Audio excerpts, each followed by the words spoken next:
Hi, this is Roger. Thanks for dropping by. I don't very often do spotlight type videos, those type of individual plant care guides, because under normal circumstances I will have a number of plants that come into the same category, and I would normally cover all of them as a set. I love my sets. But this one was specifically requested, and I did have to go and look a couple of things up, but that was mainly like the countries it comes from, because here it comes from the UK on the south coast, because that's where it's living. That's not where it originates in the wild, being a species. So it's worth having a chat about that. But yeah, that's the main reason I don't do them very often. But this one was specifically requested. And in addition to that, I had to concentrate my thoughts on an individual plant. And I came to the conclusion this is probably one of the easiest dendrobiums to grow out of the lot, right across the board. I can't think of another one that I've got that is so accommodating and easygoing.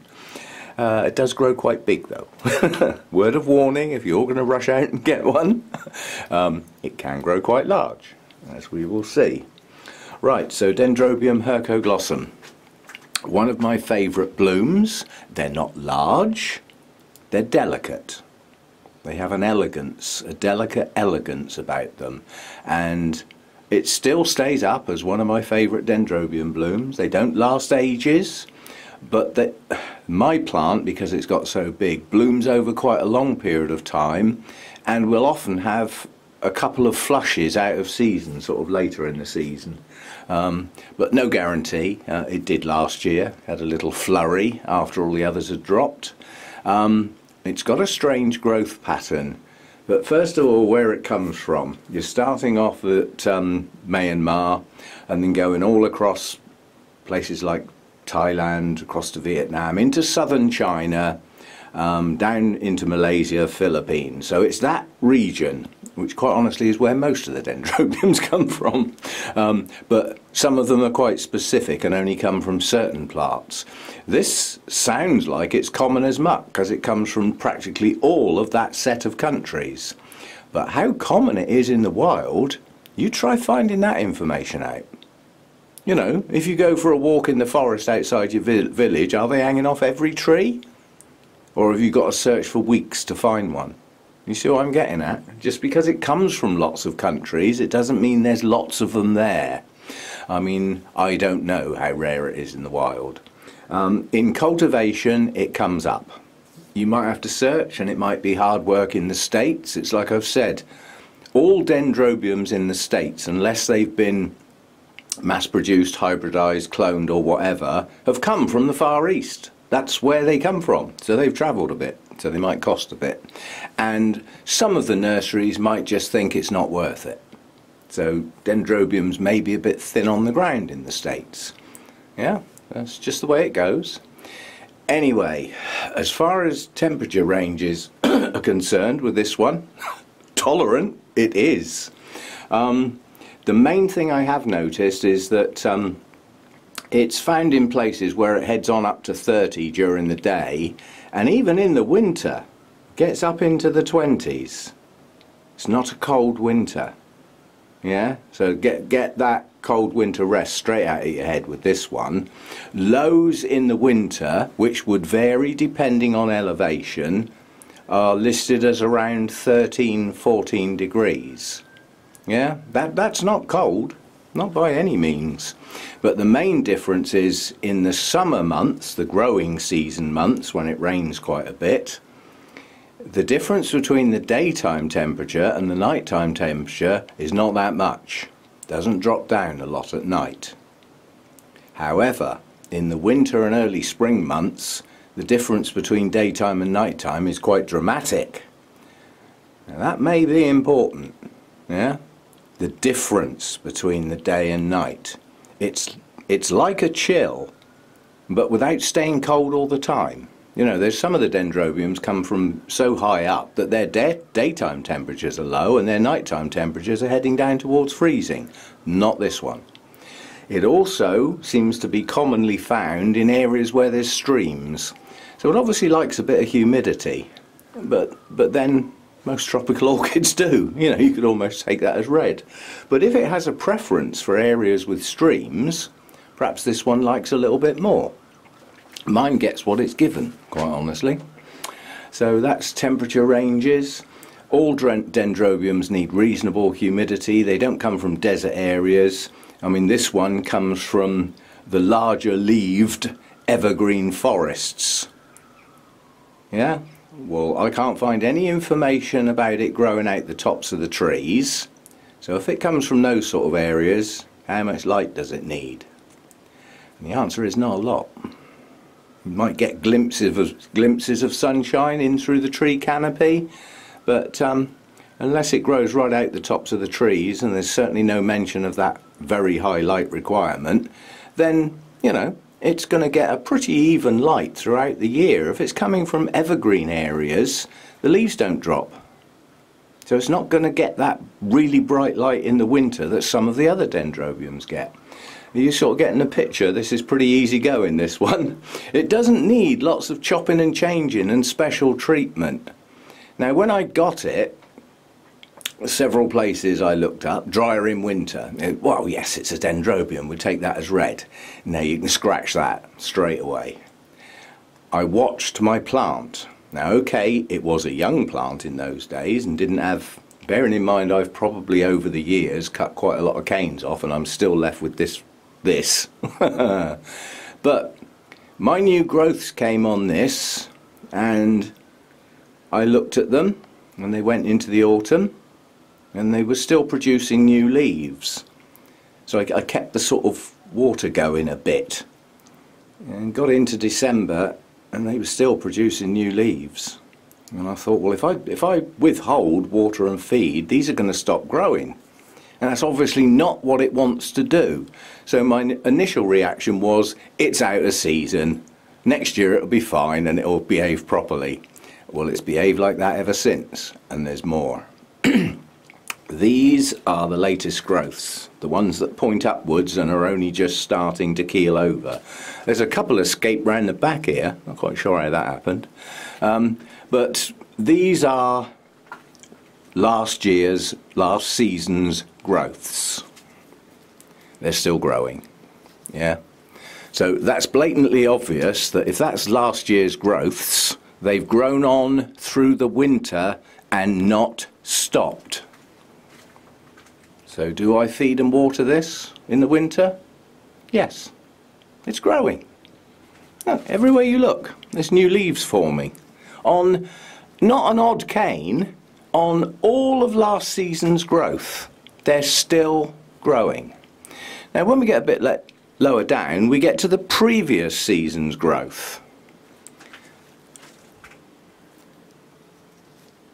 Oh, some of those are still growing as well. So they've grown on through 2 winters. More justification for not withholding food in the winter. Now, mine's mounted, yeah? So during the winter, my mounts don't get a lot of feed because most of them are not growing much. And I must admit, although this is growing, it's not growing much. It's not rocketing away like it does in the growing season, where it produces canes that long in our relatively short season. It slows down after that for a bit, and then it gets going again the following season and pushes them up to their full length. So this new growths into spring, yeah, when the better weather comes, better temperatures, longer days, all that stuff comes back into growth. Those will grow on through that season. Water and feed well. Get those canes as big as you can in that initial season while you've got it. Yeah? I got a feeling that you could practically sit this in water during the growing season and it would use it. I don't, but obviously in the growing season it gets fed and watered a lot. Yeah? I'd rarely go more than 2 days. In the warmer weather, when we've got sunny periods, it's every day. and it would get fed probably 3 out of 4 waterings. Come back round to the winter time, it's still going to get a bit of feed, but I'm watering about every 3rd day. Sometimes I go 4 days now, and I'm only feeding every other watering. So you can see it's dropped down a bit, but it hasn't stopped, because I want to keep these growing. Now, some of my other Dendrobiums have ceased to grow. They've stopped dead in their tracks and they're dropping their leaves. That's a totally different thing. This one doesn't. This one doesn't start dropping leaves until the canes are like 3 years old. Like this lot round the back here. Yeah? I mean, some of these have still got a couple of leaves on the end, but in the main, these oldest canes round the back are leafless. And they've bloomed all over the place. You can see the remnants of the bloom spikes. So would you cut them off? Well, I'm not going to cut any canes off of here until after it's had its bloom, because some of those old canes will probably push out a spike or two with a few flowers. They seem to have a... This is where most of the blooms are going to be, this lot, yeah? But occasionally I get some blooms on the previous year's growth. Normally it's on the 2-year-old growth. So this is the lot that are going to bloom this year. And if you look at them, you've got a job to find many spikes, but you can find a couple. Yeah? So these did bloom last year. But this is the year they will really bloom. And we've got a lot of them. And I might have a go... Noisy seagulls. I might have a go at using a little bit of soft wire to try and spread the canes out and get some gaps, because these are all squashed up together, and when they bloom it will be much nicer if they were sort of more, with some gaps between them so that we can see the blooms. But that will be a right faff of a job, but might be worth doing. Anyway, this tends to bloom a little later than some of my other Dendrobiums, and there's probably a reason for that. It doesn't have a winter rest, so what happens to it in winter I think has no bearing whatsoever on the blooming. Yeah, you could probably get away with just not even reducing the temperature on this one. And at its highest elevations, which is something like 1200 meters, it's found up in those sort of regions, it probably is going to have periods in winter where it does drop down.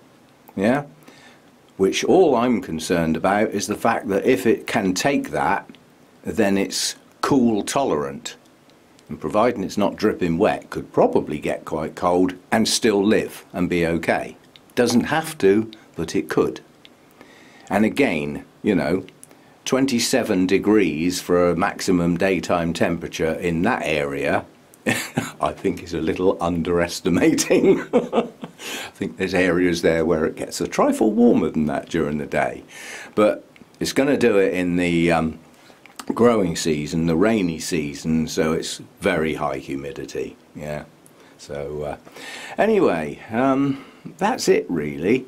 I would suggest it's an incredibly easy going Dendrobium to grow. It'll put up with almost anything. But the one thing I would suggest it needs more than anything is a difference between the day temperature and the night temperature. And I would put that during the growing season, 4 to 5 degrees C is probably okay, which would probably happen naturally in most growing environments. But that gap needs to be bigger in the winter and early spring. More like 7, 8 degrees if you can do it. So it does like to be cooler at night in those times. And don't forget, it's not the rainy season, winter and early spring, so they're not going to get the heavy rains on them. That doesn't mean to say they're going to be dry. It's not a desert. But it's greatly reduced. The heavy rains virtually every day have gone. It might rain now and again, but you've still got the humidity from the jungle. That never goes away. And the fact that it doesn't get too cold, the humidity can stay quite high and get higher if it does get cold. So very easy going, easy to grow, I would suggest you could grow it in a pot, in an open mix that drains quick, not soggy, no soggy roots on Dendrobiums. And it would probably need to be staked if you put it in a pot, because the tendency of having a Dendrobium in a pot, the implication is you're going to try and grow it upright. Well, it won't stay there. The canes will flop. You can see these stay upright for their first year, and then over they go, and they end up down here. That's how it naturally grows.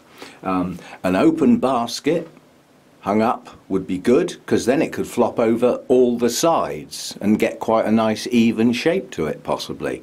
Because mine's on a mount, obviously all the canes come out in one direction, which does give this potential problem of the canes being a bit close together when it comes into bloom. I need to get some spread so that we can, you know, I mean, at the moment they're there. That's where most of the blooms are going to be.